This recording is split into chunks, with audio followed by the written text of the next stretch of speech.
कल हम लोगों ने यण संधि, यण संधि में जो आपके 4 सूत्र बनते हैं वो 4 सूत्र कौन से हैं? एक तो ई का योग किसी भिन्न स्वर से होगा तो या में परिवर्तित होगा। कौन परिवर्तित होगा? ई परिवर्तित होगा। और ऊ का योग किसी भिन्न स्वर से होने पर किसमें परिवर्तित होगा? और री का भिन्न स्वर से योग होने पर किसमें परिवर्तित होगा? और ली का परिवर्तन ला में होगा। तो कल हम लोगों ने ई पर यण संधि के नियम को देखा था। तो चलिए आज बात करते हैं किसकी? ऊ की।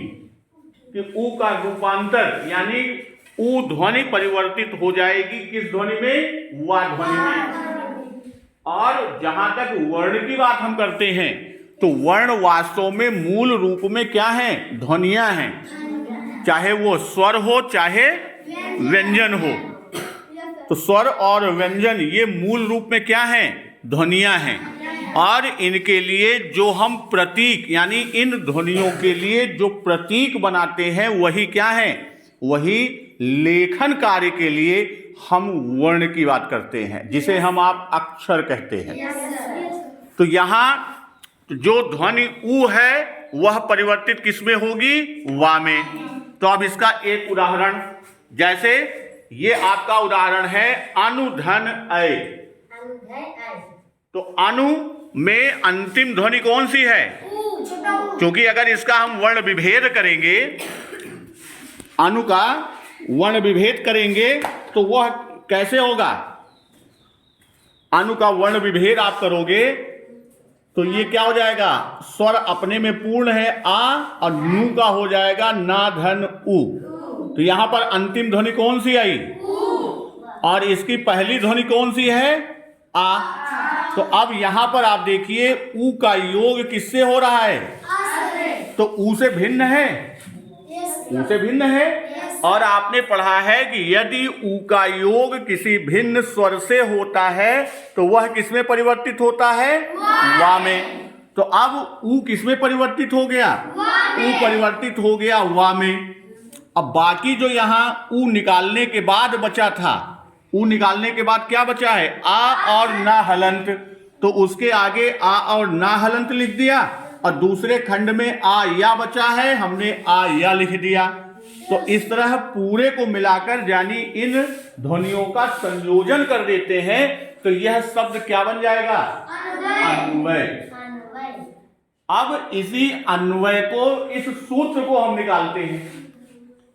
इसी सूत्र को देखते हैं कि भिन्न स्वर मिलने पर कौन परिवर्तित होता है और कैसे होता है। तो यहां पर आप देखिए, जैसे दोनों खंड आप लिखिए, अनु धन अय बराबर अन्वय। ये हमारा संधि पद भी है और संधि विच्छेद भी है। अब तीनों का हम क्या करेंगे? तीनों का हम वर्ण विच्छेद कर देंगे। तो अनु का वर्ण विच्छेद क्या हो जाएगा? आ धन ना हलंत धन उ। और फिर धन को हमने लगाया और फिर इधर का तोड़ेंगे तो आ धन या हलंत धन आ बराबर अन्वय। अन्वय को तोड़ोगे तो क्या हो जाएगा? आ धन ना हलंत धन वा हलंत धन आ धन या हलंत धन आ।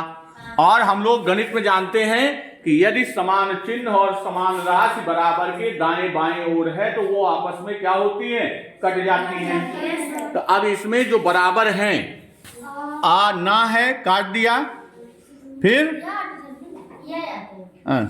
सॉरी इधर से आ ना काट दिया और फिर यहां पर या आ काट दिया, या आ काट दिया।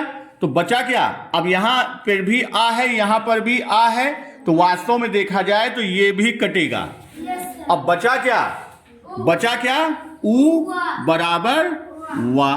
तो यानी जो ये नियम है कि जब भिन्न स्वर से योग होता है तो वह जो परिवर्तन होगा वा में, तो वह परिवर्तन कौन सा होगा? ऊ ध्वनि का होगा।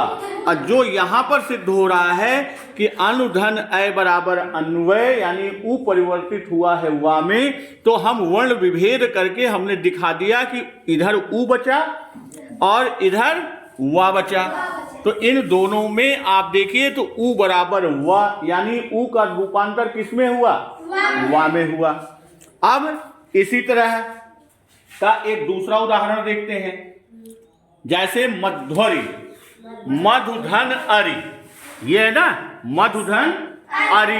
तो अब यहाँ पे मधु में अंतिम ध्वनि कौन सी है? उ की है, और उसके सामने योग किससे हो रहा है? आ से। तो ये उ वा में परिवर्तित हुआ, उ किसमें परिवर्तित हुआ? उ वा में, और इधर का बचा हुआ मा और धा हलंत उतारा और इधर आ री उतारा। तो अब ये क्या हो गया? अगर इसका संयोजन कर देंगे तो वह शब्द बन जाएगा मध्वरी।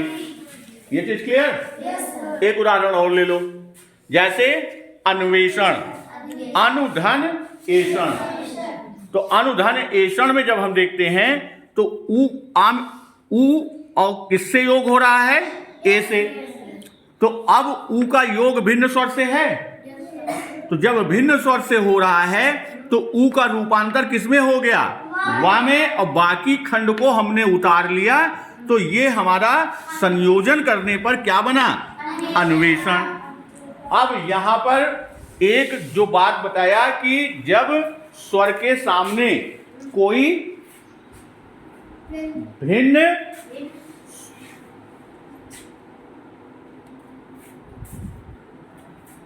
स्वर होता है तो वह परिवर्तन, लेकिन यहां परिवर्तन के बाद एक प्रश्न हो सकता है कि जैसे वा हलंत का और ए, वा हलंत और ए, ये स्वर का गुण है। यदि उसके सम्मुख कोई हलंत युक्त व्यंजन है तो वह उसके साथ मिलकर उसे पूर्णता देता है।